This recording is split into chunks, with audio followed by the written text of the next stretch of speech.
So recently, Big Ten Commissioner Tony Petitti spoke on the Joel Klatt show about the college football playoff and all sorts of stuff. It's a good listen. I do recommend checking it out. I think there is definitely, with both of those guys, an element of the editorialized, kind of corporatized, semi-generic responses. But if you listen through the weeds, as I do when I listen to an interview 2 or 3 times, certain things stand out. Number one thing that stood out, Tony Petitti said, oh, I'm so shocked at this one, guys. So shocked. 12 teams is not enough. Oh, wow. You look at what, he said something to the effect of, look at what other sports leagues have. Oh, gosh. I have nothing against Tony Petitti personally. He's clearly good at his job. The Big Ten is one of the 2 strongest leagues in the country, and they've won back-to-back national championships. I mean, dude's doing something right. I know it's not all on him, but he's pretty good at his job. Pretty good. 12 is not enough. You've got to go to 16. Now, he does rationalize the justification by saying we feel like, the Big Ten should get 4 automatic berths in a 16-team format because we're playing 9 conference games, and he wants that to be equal across the board. Okay, all right, Tony, now you and I agree. But the 12 is not enough because look at what the other ones do. Look at other sports and how many teams they let in. I have been sounding the alarm bell on this particular narrative or an adjacent formula of it for quite a long time. Because what I have long said, when people ask me, how big do you think the college football playoff will go? Oh, we'll get to 24 teams. Why do you say that? Because somebody, or a lot of somebodies in positions of power, like Tony Petitti perhaps, are going to look at what exists in FCS college football, which is different than FBS college football for a lot of ways. And I'm someone who is a part of FCS college football. I love it. It's great. Is the playoff field overly expansive? Perhaps. Does it work for FCS football? It does. It absolutely does. Someone is going to look at the FCS, and this has already happened before. I mean, Mike Leach was pointing this out a long time ago. Well, they've got a playoff at the FCS ranks. Okay, that doesn't mean it should happen at FBS football, but all right, sure. I guess they do have that. They're going to look at it and go, hey, look, they have 24 teams.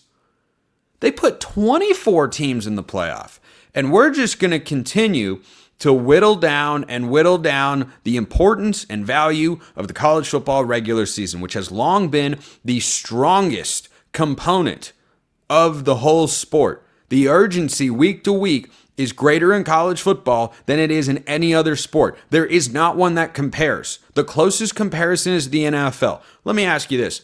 Can you think of the 5 best, most memorable regular season NFL games from last year? I say this rhetorically, of course, because I'm the only one talking on the show, as someone who watches the NFL every week, plays fantasy football, has an NFL team, go Seahawks.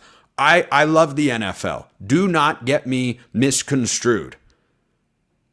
I can't tell you, I mean, I think there was a Bills-Chiefs game. Yeah, one of those stands out. Someone else has to jog my memory for that. If you say what were the best regular season games of last year, well, Oregon-Ohio State is really high on the list. Alabama and Georgia is always, really high on the list. Those games are not just games played over the course of a season. Those games are events. Those games are cinema. They are theater that you have to go and see as it's happening and experience it. Even if you're not in person, which most people, of course, are not, you've got to experience that game live. I love Sunday Night Football. When I hear that music come on NBC and the opening rolls and Mike Tirico, phenomenal play-by-play guy, comes on with Chris Collinsworth, I love it. It is nostalgic, it is exciting, it is fun, it is riveting. When I watch the game, there is not even a shred of the type of urgency that exists for a college football regular season game, like Alabama, Georgia, like Texas, Georgia. I mean, keep going down the list of all the great games and all the impactful ones and how important they were. No singular Sunday Night Football game matches or rises to the level of this is the most important thing happening in the sport, is what you get in college football. And so when you keep expanding the playoff, you take that away. Because something else that Petitti and Klatt talked about extensively was we want to put more good games out there. We want there to be quality matchups like Texas-Ohio State this year. Everyone's going to watch that. It's going to get a big rating. Yes, it will. Fact check, true.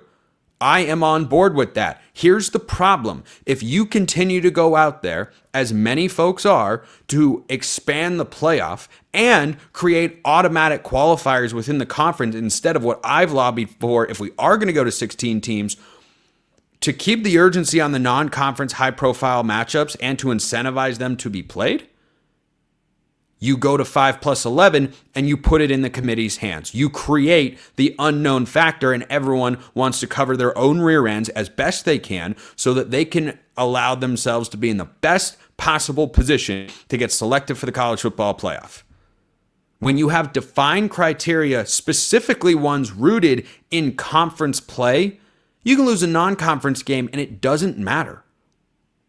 It doesn't matter. And Petitti even laid it out. He kind of accidentally made the point I'm making here, where he said, well, you go out and lose a non-conference game, but you could still go 7-2 in conference play and make this play-in weekend that we're talking about. So what you're telling me is that non-conference game that happens in the first few weeks of the season that we all love, like Oklahoma playing Michigan or Texas playing Ohio State, or you keep going down the list, Clemson playing LSU, they're just not going to matter because, you lose the game. Okay. Well, we just got to go win a bunch of games in our conference now. You're still going to have more urgency than you have in the NFL, but you weaken it little by little. The 12-team playoff was the first way in which we got to that point, and this expansion of the playoff would just continue to exacerbate that. And they're saying, we want to have good games. Yeah, but if the games don't mean anything, then you're not actually accomplishing a whole heck of a lot. You're just putting two big brands on television. People are going to watch because of course we are, but it's not going to feel the same. We have no other option. We have no other outlet. It's so ingrained into our routines as college football fans that we are not going to just fail to watch Notre Dame and Texas, hypothetically, or Clemson and Notre Dame, LSU. Everything. I'm so wired about this stuff, and I get so heated when people talk about we want to have better non-conference games. Yeah, but they're not going to mean anything.